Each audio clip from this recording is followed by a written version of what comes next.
Muy buenos días, muy buenos días. Estamos transmitiendo por nuestro canal Crece Aprendiendo. De nueva cuenta tenemos a nuestro amigo, el doctor Carlos Miyazaki.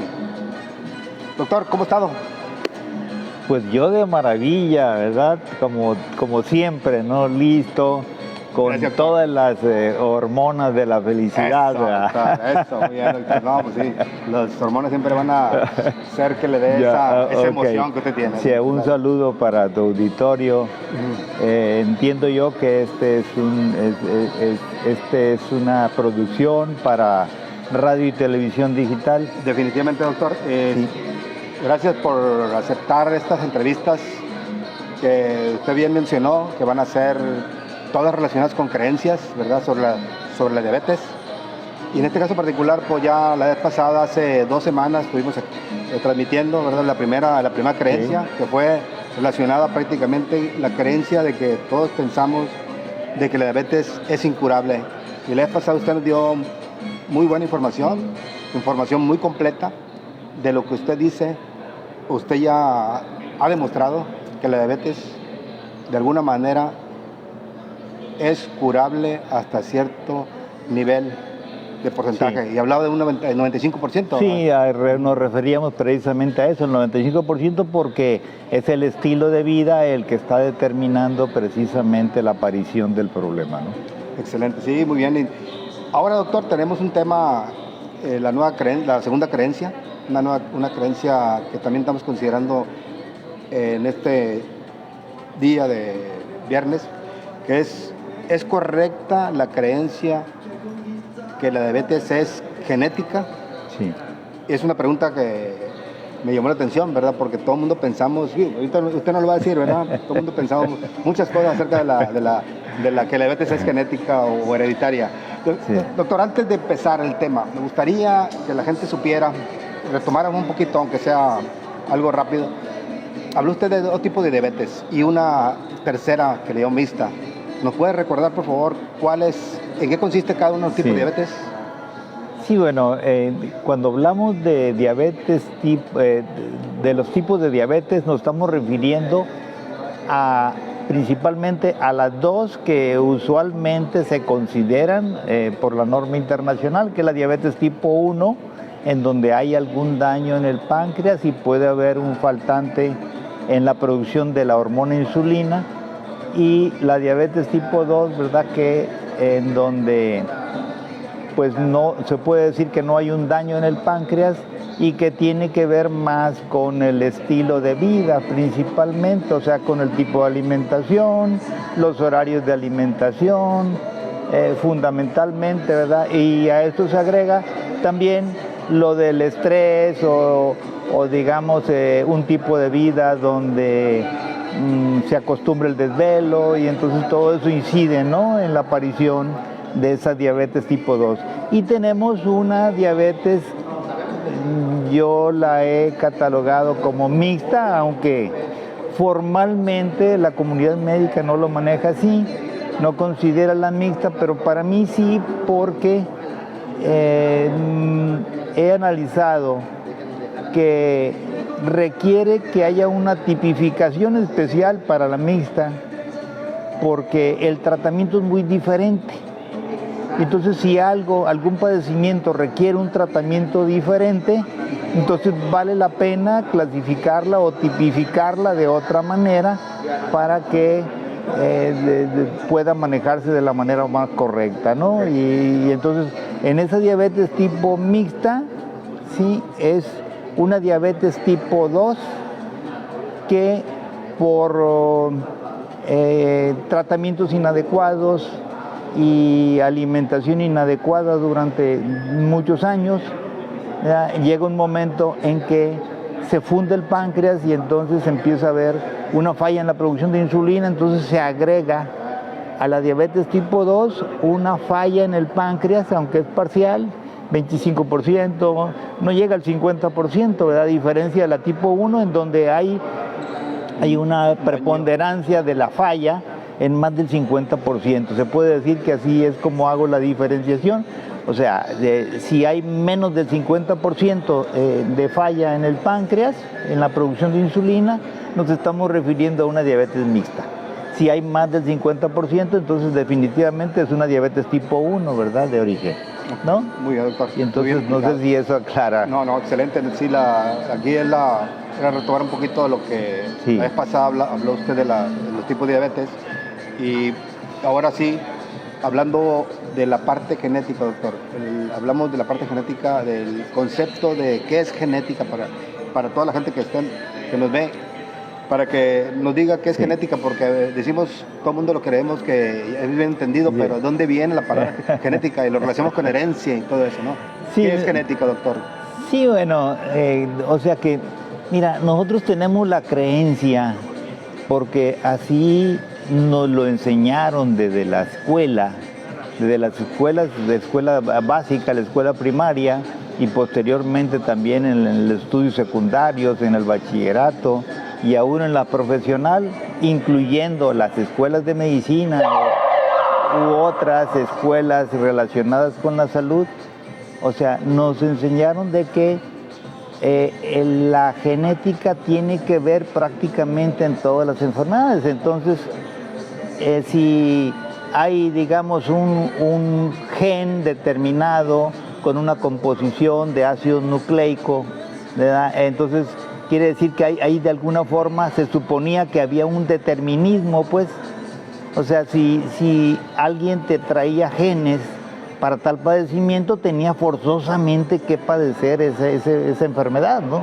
Entonces, esto se aplicaba completamente a la diabetes, ¿no? Entonces, por esa razón, recuerdo yo que a nosotros se nos insistía mucho que de acuerdo al número de abuelos que tuviéramos con diabetes, es la posibilidad que nosotros tendríamos de sufrir diabetes en nuestra vida, ¿no? Y entonces se manejó siempre, tanto a nivel de la sociedad como a nivel profesional, incluso a nivel científico, sí que existían genes que iban a determinar y que iban a obligar a que el ser humano sufriera tal o cual padecimiento. Y entonces, pues en los últimos 10, 15 años, quizá 20, se ha venido demostrando que eso no es así. Pues para empezar, tantas expectativas que hubo con el genoma humano, que supuestamente a la hora de descubrirlo y desmenuzarlo, supuestamente, ¿verdad?, se iba a poder cambiar, sí, en determinado momento un gen de origen a nivel celular, y entonces iba a transformarse o a cambiarse la posibilidad de que surgiera o no tal o cual padecimiento o enfermedad. Y eso no es así, ¿no? En el caso concreto de la diabetes, pues más bien hay una herencia, pero la herencia es de costumbre, la costumbre de comer, la costumbre de un estilo de vida, sí, de comer a determinadas horas, sí, que es lo que va a generar esa costumbre, va a generar una resistencia a la insulina inicialmente, o como una forma de prediabetes y después la diabetes, ¿no?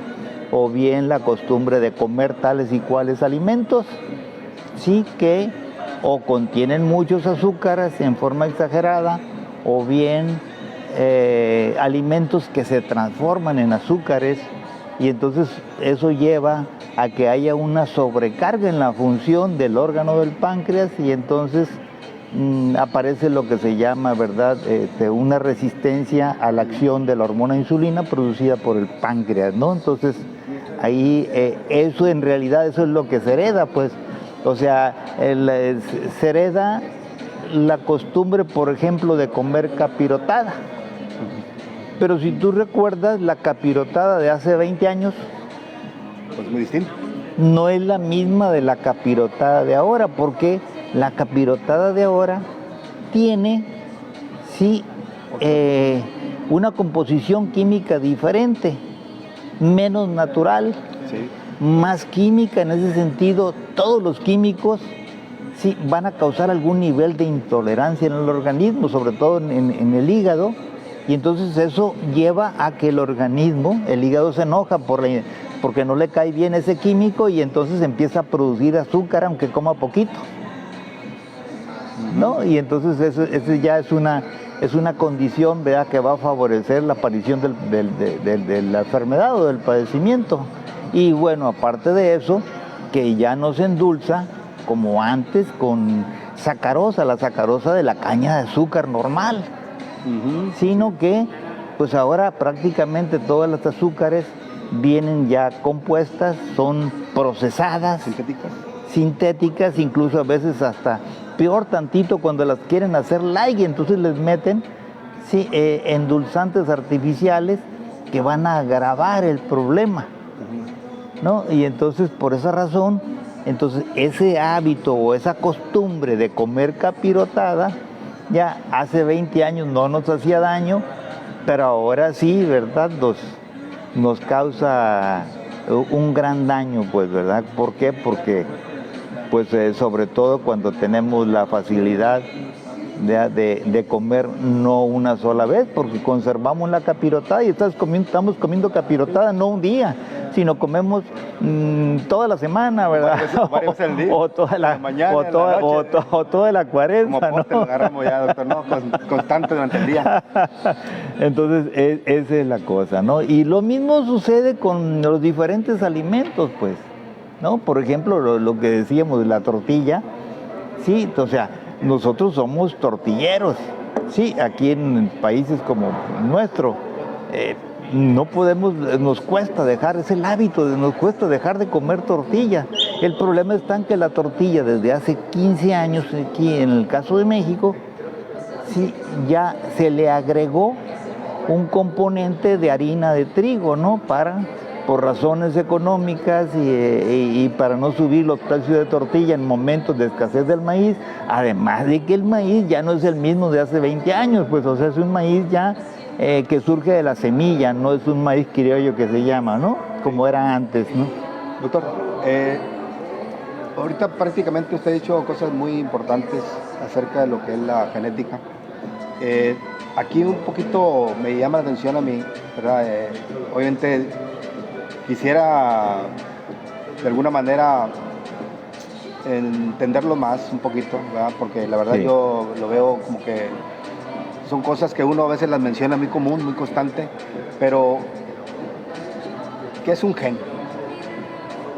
Sí, mira, un gen es un material, digamos que está formado por ácidos nucleicos que es lo que da el origen a la vida, ¿no? Y bueno, entonces partimos de que en cada célula hay esos ácidos nucleicos, entonces ahí es como un marcaje. Ahora, lo que se ha probado que ese marcaje, digamos, de esa composición, ese material de gen, sí, se puede transformar cuando le cambias el ambiente. Sí, una demostración, por ejemplo, de quien mejor demostró eso fue Bruce Lipton, el biólogo, en donde lo que hizo fue reproducir, se puso a reproducir, digamos, células, ¿sí?, idénticas, y entonces lo que hizo fue hacer un experimento en donde dividió grupos de células, ¿sí?, que eran idénticamente iguales, completamente iguales, como decir, ¿verdad?, de gemelas, ¿no? Gemelas. Y entonces uno los puso en un ambiente, otra los puso en otro ambiente y otra tercera en otro ambiente. Entonces el mismo material genético sí dio lugar, en un caso, de acuerdo al ambiente, un tipo de células de músculo, otras células de hueso y otras células de grasa.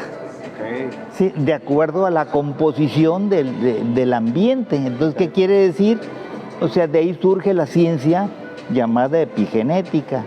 Sí, entonces, o sea, que ahí está la mejor comprobación de que los genes se pueden transformar por medio del ambiente.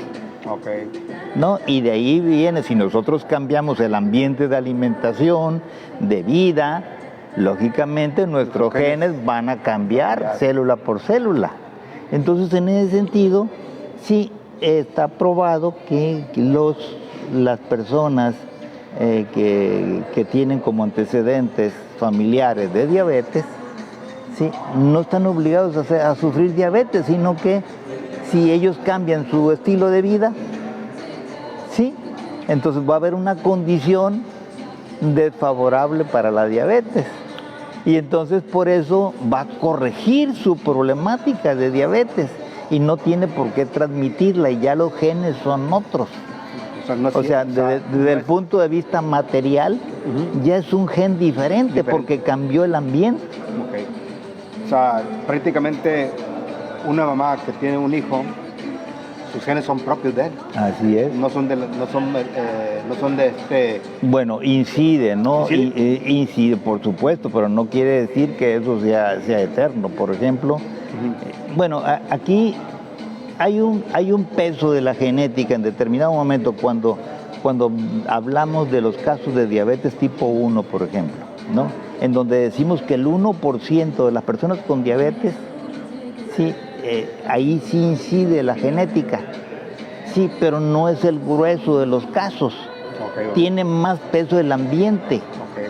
Sí, ya la composición química tiene que ver con la programación fundamentalmente, ¿verdad?, mental que nosotros tenemos en los primeros 7 años de vida. Okay. Y también, digamos, el ambiente que tuvimos cuando estábamos en el vientre de nuestra mamá. Okay. Y también, sí, lo que venga en los genes digamos, de características mentales, sí, de nuestros antepasados. Okay. Incluso por esa razón, nuestras creencias son resultado, sí, de los planes mentales del ser humano desde hace miles de años. Tenemos precisamente, ¿verdad?, ese peso. Son miles de planes mentales, entonces se agrupan planes mentales y se forman creencias. ¿A qué le llama planes, doctor? ¿A qué le llama planes? Sí, bueno, plan mental, digamos, es una respuesta automática, inconsciente, sí, que lleva, o sea, que se da como respuesta ante a un hecho, ante un acontecimiento, ante algo que vive la persona. Sí, entonces, o sea, nosotros, el 95% de las cosas que hacemos en la vida diaria, ¿no?, se puede decir, no tiene que ver con la conciencia, sino que es automática. Y entonces, y lamentablemente, ese 95%, aparte de ser automática, es inconsciente, no nos damos cuenta. Sí, es como una respuesta, se puede decir, ¿verdad?, que ya viene de por sí, ¿no? Sí, o sea, en donde nosotros no podemos interferir de ninguna manera. Entonces, la única manera de interferir es que utilicemos la conciencia para trasladar esos planes mentales guardados o esas respuestas automáticas al plano consciente, y entonces poder cambiar esos planes o esas respuestas ante un estímulo por otra respuesta ante el mismo estímulo, ¿no? Entonces, por ejemplo, digamos, si alguien me pega, en forma automática nosotros reaccionamos, ¿no?, y no nos damos cuenta, sí, pero si nosotros, ¿verdad?, cambiamos esa acción automática que tenemos de responder, lo podemos hacer en base a conciencia. En base a conciencia y un cambio, sí, en la programación mental. Okay. ¿No? Y entonces eso lleva precisamente a que, o sea, cambia el automático. De ser un automático negativo, podemos hacerlo un automático positivo gracias al trabajo que hagamos con nuestra conciencia. No sé si me doy a entender, ¿no? Queda muy bien entendido. Doctor, ¿qué trabajo usted hace ahorita que está dedicado exclusivamente a la diabetes? ¿Qué trabajos hace usted para cambiar esa creencia que la gente ya se dé cuenta, pues, que que lo que traía al principio, con usted se cuenta, ¿verdad? Que decía, sabes que ya me di cuenta con todas las preguntas que le hice, me di cuenta que trae todos esos procesos mentales o esos programas mentales. ¿Qué hace usted para irlos cambiando paulatinamente? Pues ir trasladando, por ejemplo, eso guardado automático, inconsciente, a lo consciente, ¿no? ¿Qué es lo que he estado viendo? Mira, yo tengo prácticamente una década trabajando, ¿sí? Con el enfoque de diabetes sin medicinas. Ahí está. Sí, y entonces me he dado cuenta a lo largo de cientos de casos tratados directamente, ¿verdad? Y quizá miles, podemos hablar, sí, con los que me he relacionado o tratado en forma digital, aunque es otra forma de hacerlo, ¿verdad? Sí. Y lo que me he dado cuenta es de que, la gente puede aprenderse un procedimiento o un método para cambiar y mejorar y superar el problema de diabetes. Pero como tiene unas creencias que vienen del inconsciente, ¿sí? Aunque en forma consciente esté claro de que le hace daño tal o cuales alimentos, de que conviene que consuma otro tipo de alimentos para lograr sus objetivos de vida, no lo hace. La mente lo lleva a caer y entonces vienen las recaídas. Aunque la gente esté consciente de la conveniencia, digamos, de cambiar esos hábitos, no lo hace por esas creencias. Mientras no se rompan esas creencias o paradigmas, sí, no va a desterrarse definitivamente el problema diabético. ¿En qué porcentaje, doctor, tiene que ser cambios de hábitos de alimentación? ¿En qué porcentaje? ¿Totalmente o...? Bueno, es paulatino, obviamente, no es gradual, ¿verdad? Sí, no, es que mira, es que aquí no hay recetas. Aquí, por eso nosotros trabajamos en nuestros programas y cursos en forma especializada, pero personalizada. O sea, no hay un caso igual a otro en el mundo. Sí, por eso tenemos que construir, sí, el plan de manejo y tratamiento para cada persona. Y se trata precisamente de que haya libertad, o sea, que la persona aprenda o gane la capacidad, sí, de ir resolviendo esas, ir cambiando esas creencias, y que además ese cambio de creencias no son de por vida. Porque, por ejemplo, va a depender, aquí la conveniencia para el ser humano es que las creencias las cambie de acuerdo a lo que le sirva para cumplir sus metas en la vida.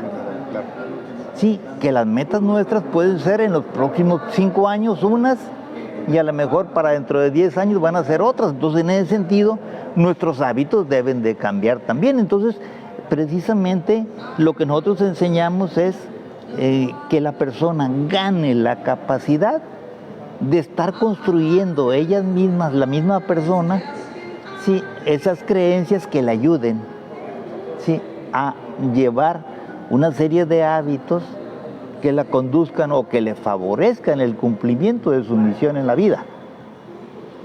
Muy bien. Doctor, y realmente la gente, los casos que usted se ha atendido, ¿en qué porcentaje la gente cree en la genética? No, pues casi totalmente, ¿no? O sea que sí, o sea que hay que trabajar bastante para ello. Sí, entonces, pero cada caso es diferente. Mira, claro. Por ejemplo, te puedo mencionar como ejemplo 2 casos.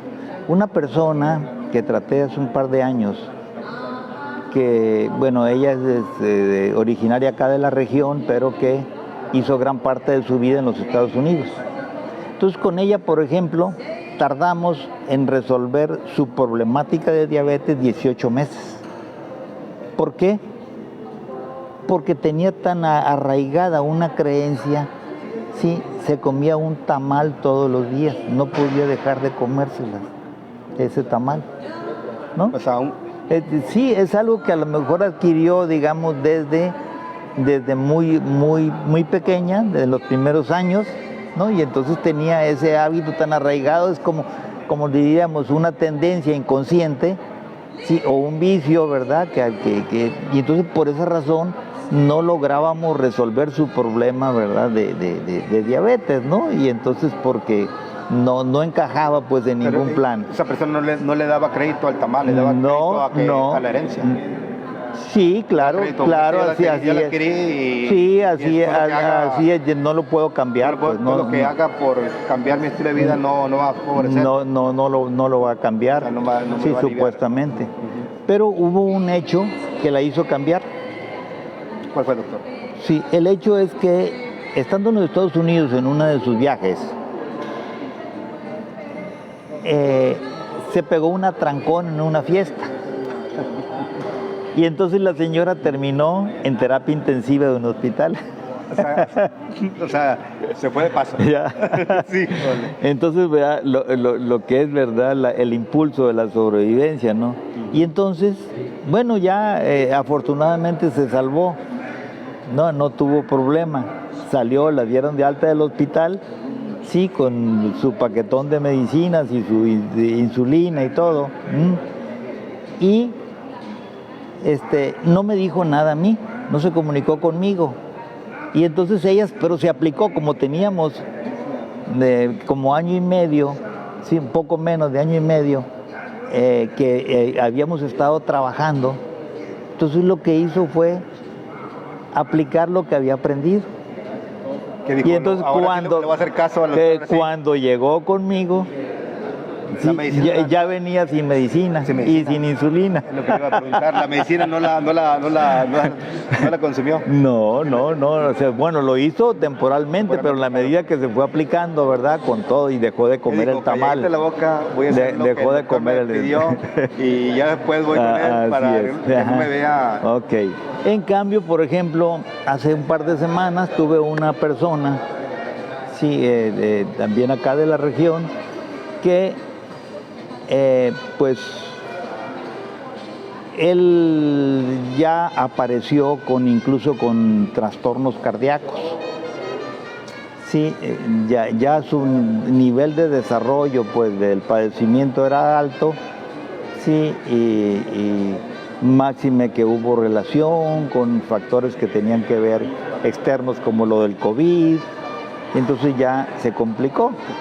Entonces este señor, sí, se estaba aplicando 120 unidades de insulina, ¿no? Y ni así controlaba su problema, además que hipertensión y una serie de fallas cardíacas, ¿no? Y bueno, pues entonces se aplicó, empezamos a atenderlo, en 2 semanas había eliminado la insulina, ¿ya? Y las medicinas completamente. Y estaba normal y sin falla cardíaca, ¿sí? Con la presión controlada, sin medicamentos. ¿Cuánto tiempo fue, doctor? En 2 semanas. 2 semanas, ¿no? Pero aquí hubo un elemento, ¿verdad?, que incidió para que se diera tan rápido. Resulta que él, sí, había aplicado el método de Alcohólicos Anónimos en su vida, y entonces lo tenía como antecedente. Okay. Entonces fíjate que en ese sentido, como en realidad, digamos, el procedimiento de cómo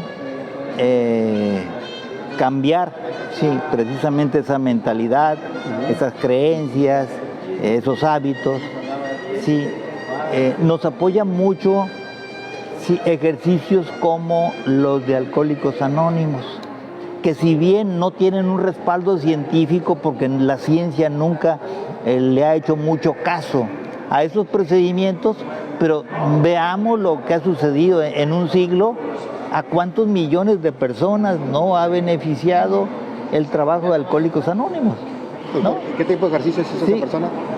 ¿Qué tipo de ejercicios en este caso se refiere? No, pues es que lo que pasa es que el ejercicio es planificar para el día.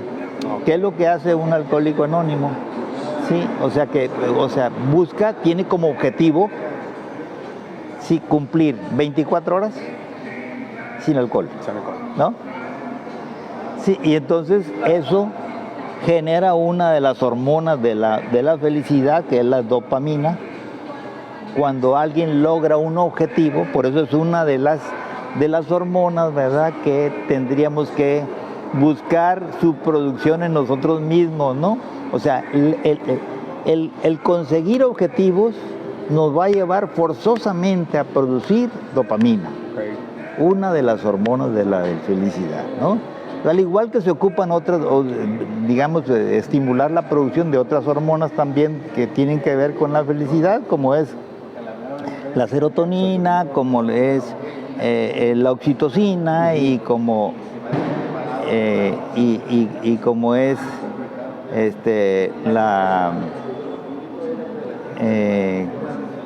la cuarta hormona, la endorfina, perdón. Endorfina. ¿Sí? Endorfina. Sí, sí. Endorfina. Entonces esas 4 hormonas, ¿sí?, se pueden lograr con una serie de actividades que nosotros podemos realizar. ¿Sí? Y entonces en su conjunto nos van a permitir, ¿sí?, tener la mejor capacidad, la mayor energía para el cumplimiento de todo lo que queramos en la vida.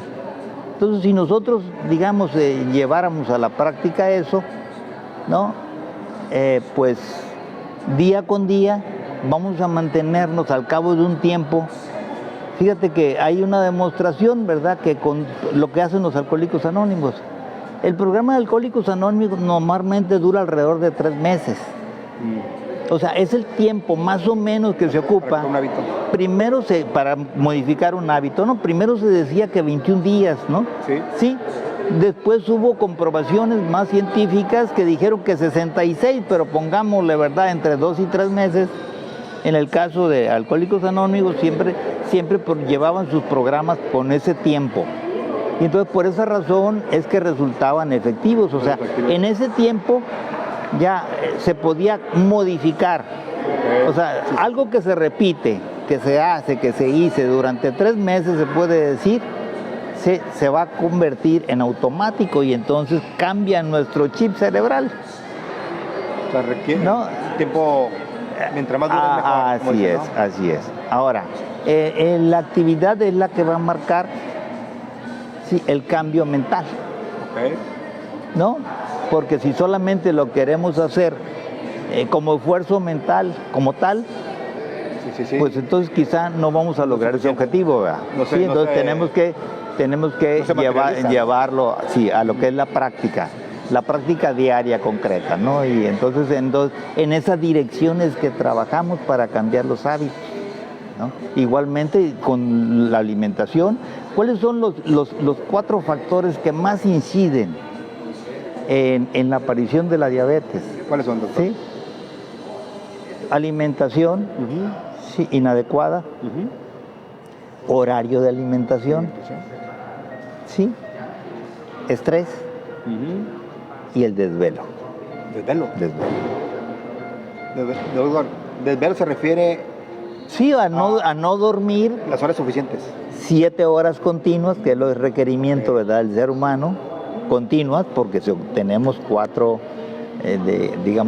planes de sueño, ¿no? O sea, el desvelo está relacionado con el sueño, no con el horario de dormir. Porque hay gente que duerme en el día. No, eso no funciona. ¿Por qué? Porque o sea, nuestro organismo humano está preparado para hay ciertas actividades que solamente las puede realizar de noche. Y si no las hace de noche, va a haber una falla. Por ejemplo, la expulsión de excretas del cerebro solo se hace de noche. O sea, hay que dormir de noche. Exactamente. Por esa razón, en otros países no se permite que las personas trabajen de manera permanente de noche, sino que les dan un tiempo y luego tienen que pasar por ley. Y es que la gente que duerme trabaja de noche, se acorta su vida y se va a enfermar. Y a veces piensa uno, no, es que es otro horario, ¿no? Y fíjense, qué bueno que me cambió esa creencia, ¿eh? Todavía esa creencia, ahorita me la cambió. Sí, ajá. Sí, pues es que es una de las cosas. La otra cosa, ¿verdad?, es que de noche es que el hígado tiene su horario de trabajo desde hace miles de años. Entonces, es algo que difícilmente vamos a poder cambiar. ¿no? Sí, porque es quizá de los sucesos internos de nuestro cuerpo, sí, que más peso genético tienen, ahí sí, ¿verdad? ¿No? Sí. O sea que el hígado, o sea que si no dormimos correctamente, nos desintoxicamos. Mire. Y entonces se nos van quedando acumulados los desechos, los químicos, las toxinas, ¿no? Y se empieza a enfermar el hígado. No, se enferma el cuerpo, no el hígado. El cuerpo, tienes razón. Sí, porque así es. Entonces, no puedes sintetizarlo, ¿no? Tenemos ciertamente mecanismos de defensa, ¿no? Por ejemplo, cuando nos caen químicos, ¿qué es lo que hace, verdad? El hígado, o sea, las capta las células grasa. Entonces, por eso, digamos, cuando alguien tiene mucha grasa abdominal o alrededor de los órganos, sí, ahí dentro de las células grasas funcionan como, digamos, como un protector para el organismo, para que esos químicos no le hagan daño a todo el organismo, ¿no? Y entonces, en ese sentido, pues, nos ayuda la grasa, el tenerla, ¿no? Pero tiene su tope. Llega un momento, sí, en que esa grasa se va a entorpecer su función, porque ahora se ha comprobado que las células grasas es donde se regulan buena parte del metabolismo. Por ejemplo, las hormonas del hambre, ¿sí? O sea, quien le avisa, ¿sí?, al cerebro, ya estoy lleno, son las células grasas. De ahí viene la orden, ¿no? A través de las hormonas, leptina, ¿verdad? O sea, ya se satura de grasa el cuerpo. Así es, y grelina. Hay dos hormonas producidas por células grasas que son la leptina y la grelina, ¿no? Entonces ahí está precisamente, digamos, la conducción del metabolismo y se interrelaciona con la función de la insulina, de la hormona insulina. Doctor, pues, híjole, cuántas cosas no hay que aprender, ¿no? Y dar, como usted dice, cómo aprendiendo todo lo que usted nos dice, ¿verdad? Podemos comprender más lo que nos hace daño y lo que podemos prevenir. Sí. Porque muchas veces, pues obviamente le puedo hacer caso a usted, ¿verdad? Y hago todo lo que usted me dice, pero al final de cuentas, como usted comenta, ¿cómo cómo hago que la gente cambie su conciencia, ¿no? Y eso es lo más difícil, ¿no? Sí, hablando de hablando de lo que es la diabetes, quizá para completar la explicación de lo que estaba diciendo. Mira, la diabetes básicamente es una falla en la función de la insulina, no en la producción, sino en la función. Llega un momento de tanta la sobrecargamos al organismo que ya la hormona insulina producida no hace efecto. ¿Por qué? Porque ya las células están repletas de azúcar y ya no tiene dónde meter, y porque ya tenemos mucha azúcar almacenada en forma de grasa, ¿no? ¿En todo el cuerpo? En todo el cuerpo, ¿no? Y entonces, precisamente por esa razón, en eso tiene que ver el horario de alimentación. O sea que si nosotros queremos quemar esa grasa, por más ejercicio que hagamos, por ejemplo, es otra de las creencias equivocadas. Creemos que el ejercicio con el ejercicio se puede quemar solamente el 15% de la grasa que se tenga. 15%. Entonces, si tienes si estás consumiendo, no, por eso es que hay gente que le da al ejercicio, ¿no? Y hay grasa, decía, por fuera y por dentro, ¿no, doctor? Así es, ¿no? Y la de fuera es la más difícil, ¿no? Pues digo, la de adentro, la interna más difícil. Pues es que así es. Bien, entonces ahí, en ese sentido, fíjate que se ocupan, la gente, pues la mayor parte de la gente no lo sabe, incluyendo aún la comunidad médica. Pero para que se queme grasa, se ocupa, sí, que haya un espacio de tiempo en el día en donde no haya ingesta de alimentos. Lo que le llamamos ayuno. Por eso, lo que más ayuda a curar la diabetes es el ayuno. ¿Por qué? Porque ayuno se considera Que no Sí, consumas alimentos. Que no consumas alimentos, ¿Hasta qué horas? digamos, en 16 horas por 24. Ay, O sea que si tú consumes alimentos durante 9 horas del día, no quemas la grasa que tengas. o sea, Pero tienes en que- cambio, si lo haces, digamos, si consumes tus alimentos, si en 8 horas empieza a quemarse la grasa que tengas, ¿no? De reserva. Dijo primeramente 9 horas.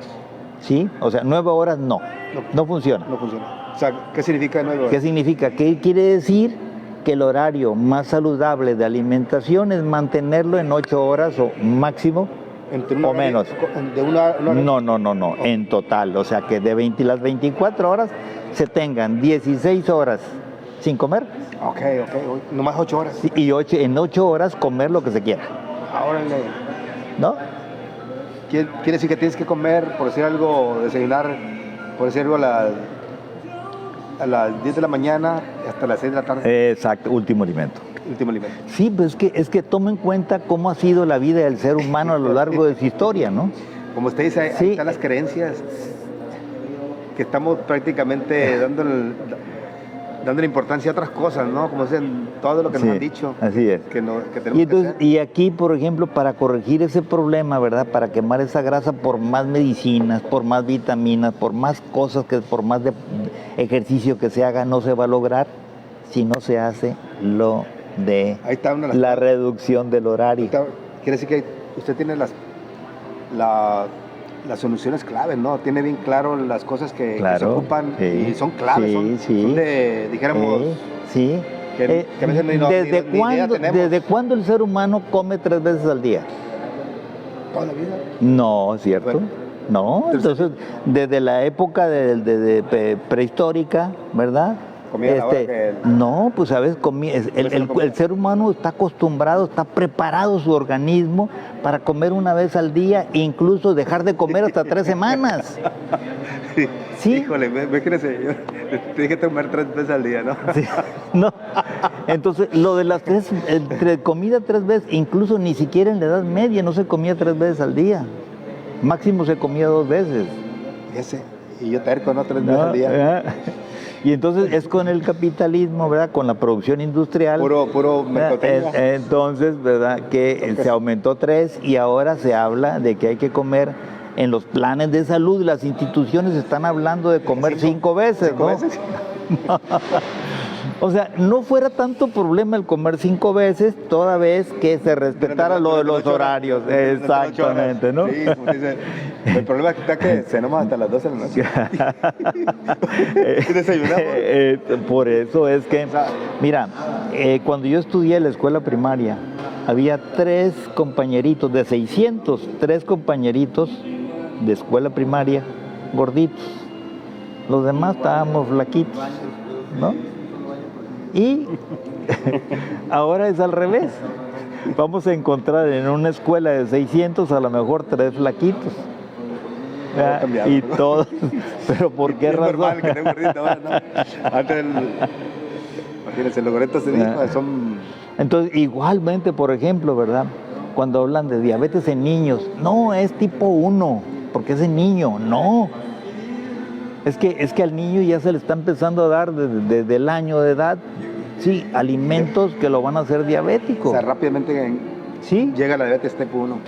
No es tipo 1 ya, es tipo 2 y en niños.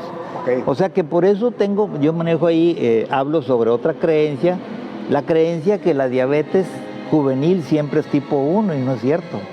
Okay, ¿no? okay. Por ejemplo, mira, yo tuve un par de casos en donde diagnosticado por los médicos especialistas que era diabetes tipo 1 porque eran jóvenes de 20 años, 21 años, ¿no? Entonces, no, pues, y aparentemente, pues, sí eran tipo 1. Pero a la hora, digamos, de valorarlos más a fondo y estudiarlos, les demostramos, ¿verdad? O sea, es como si les hubieran, no te imaginas el gran gusto cuando se dieron cuenta de que no tenían, porque ya tenían la indicación de usar insulina de por vida. Desde los 20 años, ¿no? Entonces, Entonces, cuando se enteraron de que, ¿sabes qué? Tú no necesitas insulina y vamos a quitártela. Claro. Entonces brincaron, ¿verdad? De gusto, de alegría, ¿no? Usted dijo algo muy importante. Ahorita a ver qué me dice usted lo que le voy a decir. Dijo que la insulina no es la falta de producción, sino la función. Sí, porque está tan cargado de azúcar y de trabajo para la insulina que ya no hace efecto. Entonces, por eso se llama resistencia a la insulina. Ya el cuerpo o las células son resistentes a la insulina. Sí, en cada célula hay patitas de recepción para recibir la hormona insulina y entonces que ayude a meter el azúcar a las células. Pero si la célula está cargada de azúcar, ¿ya por dónde le mete? Entonces, por más que le quiera empujar la hormona insulina al azúcar para que se meta a la célula, pues ya no puede, porque ya se llenó. Uh-huh. Y entonces cada vez, por más que le pongan insulina, sí, por esa razón está equivocado el tratamiento de darle insulina a las personas con diabetes tipo 2. Porque no es falla, no es falla. ¿Nunca se acaba? No. O sea, bueno, claro, quien tiene falla, sí, en el órgano. Okay. Pero esos son los menos, el 5%. Okay. Y lo que ya dijimos, ¿no? 1%, ¿verdad? De raíz genética probablemente y 4% adquirida, ¿no? Okay. Sí, que es el caso en donde se ubica la diabetes tipo mixta. Así es, exactamente. ¿No? Y el resto no tiene ninguna falla, pues, o sea, la falla está precisamente en la función de la insulina, que ya por más que le meten insulina, por eso podemos llegar a tener, cuando el valor normal de insulina en sangre es de 3, podemos llegar a tenerlo en 50, 60, 70, ¿verdad? He tenido casos así. Entonces quiere decir que es un nivel de insulina 20, 25 veces mayor.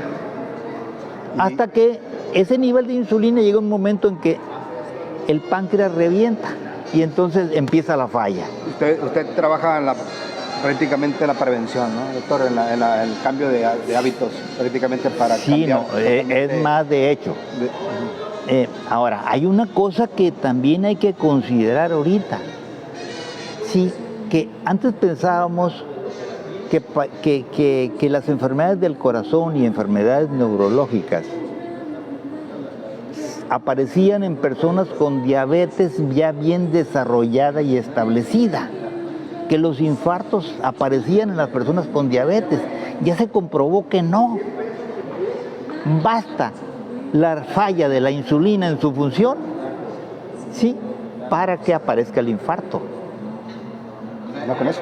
Ya con eso, aunque su nivel de azúcar en sangre sea normal, 90 por decirlo así, lo más normal posible, pero si tiene un nivel de insulina, sí, de 20, 30, 40, sí, aún con el azúcar normal, ¿qué va a suceder?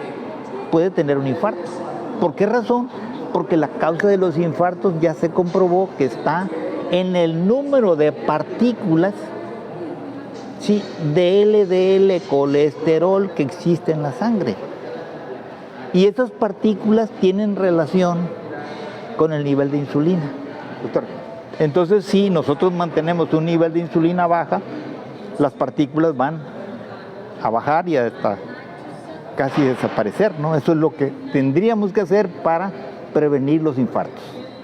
Quiere decir que la insulina tiene que tener un nivel de ¿cuánto? ¿3? Sí, 3 es lo deseable, pero bueno, en nuestro medio y por tantas pachangas y celebraciones que tenemos, dijéramoslo así, que no pase de 5 nunca, pues, ¿no? Doctor, pues ya estamos en la recta final, nada más nos quedan, ya estamos terminando este programa tan importante. Algo que quiera cerrar con broche de oro este programa, doctor. Sí, mira, aquí es hacer un llamado a todas las personas que nos ven, ¿sí?, a que prevengan prácticamente todas las enfermedades, ¿sí?, regulando o controlando sus niveles de insulina, porque con eso van a prevenir enfermedades neurológicas como demencia, Parkinson, Alzheimer, sí, diferentes, todas las complicaciones de la diabetes con todas sus complicaciones, falla de ojos, pérdida de visión, el daño renal, ¿verdad? Caer en diálisis, los infartos, trastornos cardiovasculares, ¿no? El pie diabético. Todo eso se puede evitar si nosotros mantenemos un nivel de insulina dentro de lo adecuado, normal, entre 3 y 5, ¿no? Pero ¿cómo puedo estar? Ahora, lamentablemente, Sí. esto es un conocimiento científico que no se aplica por las instituciones de salud en el mundo. Nos dan otro tipo de... Nos dan ¿Por qué? ¿Por qué razón? Porque, bueno, pues es que ahí tiene que ver con las creencias de la gente y con los intereses también, ¿verdad? Sí, de las empresas. Los médicos, ¿qué nivel nos dicen que debe de ser permitido? Lo que pasa es que, mira, lo que sucede en esto, al médico no se le habla de esto. Esto no, nunca, jamás lo vi en ningún hospital, ¿no? Okay. ¿Por qué? Porque la teoría es otra. La teoría que se maneja para la atención de la persona con diabetes no tiene nada que ver con la que yo aplico. Sí, todo lo relaciona con azúcar, ¿no? Sí, todo lo relacionan con manejar el nivel de azúcar en sangre, no más. Okay. Y entonces aquí ¿Cómo estamos... puedo medir la insulina? ¿Cómo la pides con tu medición de insulina en cualquier laboratorio. Ya, ¿Cada cuándo hay que estar midiendo la insulina? No, pues es que eso es por lo menos una sola vez y trabajar en la corrección de la situación del estado, ¿no? Entonces, en ese sentido, pues vale la pena. Ahora, pues mira, yo sobre esto vengo hablando desde hace varios años. Lo pueden ver en mis videos que tengo en YouTube, en Facebook. Tengo varias comunidades, ¿verdad?, de Facebook donde pueden ingresar y pueden enterarse y tener información. Además que tengo, o sea, la opción también de atención digital. Sí, o sea, yo doy atención digital ahorita prácticamente en casi toda América. ¿No? Entonces cualquiera, ¿verdad?, que tenga alguna problemática, y entonces, digamos, a las pruebas me remito. Claro. ¿No? De que tiene que tener resultados, sí, por supuesto, ¿no? En muy corto tiempo. Si se aplica, bueno, lo más difícil es cambiar lo de las creencias. Definitivamente. ¿No? ¿Por qué? Porque he tenido casos resueltos que recaen precisamente porque no trabajamos las creencias. Sí. Entonces es un error en mi metodología de años anteriores, ¿no? Ahora le metió... Ahora así es, de un año para acá. Trabajando más sí, trabajo por esa razón. O sea que es más, no doy ni un curso ni programa si no trabajo las creencias. Con punto de partida. Sí, claro. ¿No? ¿Por qué? Porque pues eso es lo que va a permitir que lo que se vaya aprendiendo pues realmente quede definitivamente, exactamente, y no haya marcha atrás, ¿no? Entonces, en ese sentido, pues sí, les pido a todos los que vean ahí mis videos, ¿verdad? Por Facebook, Instagram. Y más que todo, mira, los más completos están en YouTube. Y en Facebook, ¿no? Okay. Y entonces vean, si algo ven de esto, les pido nada más que compartan y que busquen integrarse, digamos, a alguna de mis grupos, grupos donde pueden participar. Incluso yo, por ejemplo, tengo un programa dentro de los grupos que se llama Consulta Médica Abierta, en donde sí se presenta un caso. Entonces, un caso, ¿verdad? Y lo desmenuzamos el caso ante la comunidad, ¿no? Y además, como, digamos, un reconocimiento, una retribución, regalamos un mes de atención, sí, a esa persona que se ofreció para la consulta médica abierta, ¿verdad? ¿Sí? ¿Por qué? Porque hay muchas personas que no tienen el recurso para cubrir la atención. Ahora, nosotros necesariamente tenemos que cobrar por la atención. Claro, mira, aunque hay que considerar lo siguiente, en realidad, el 90% de mi saber está regalado, sí, en las redes sociales. Sí, definitivamente, como tú comentas. Ahora, prácticamente, o sea, yo necesito para mantener el proyecto, ¿sí? E incrementarlo, pues necesariamente, ¿verdad? Se ocupan ingresos para ello. Entonces, por eso, sí es necesario, ¿verdad? Que haya... no, ayudando a la gente, así ¿no? es, así es. Gente. Sí, así es. Entonces, pero de todas maneras, mira, realmente por lo que pedimos en nuestra comunidad algunas retribuciones para el que pide un paso a paso y de la mano. Okay. O sea, que es una preparación guiada al detalle. Okay. Sí, entonces eso es lo que puede tener un costo, pero en general el 90% del saber, si alguien tiene la capacidad y utiliza ese 90% es suficiente para resolver su problema sin ningún costo. Así es. Lamentablemente, ¿verdad? Solamente un 10% de las personas, o quizá menos, puedan tener esa capacidad y entonces ocupan ya la guiada, ¿no? Pero ahí está abierto sobre todo. Quien rompe sus creencias, se aplica y le va bien. Hay gente que se ha curado sin siquiera consultarse conmigo nunca. No, a través de lo que ha visto, entonces tengo casos de esos, pues. Y que le agradecen. Por supuesto. Por supuesto. Muy bien, doctor, pues ha sido un placer, doctor. Muchas gracias por esta sesión que llevamos el día viernes 4 de marzo del 2022. Nuestro amigo, el doctor Carlos Miyazaki, por Crece Aprendiendo. Muchas gracias, doctor. Hasta la próxima. Hasta luego, público.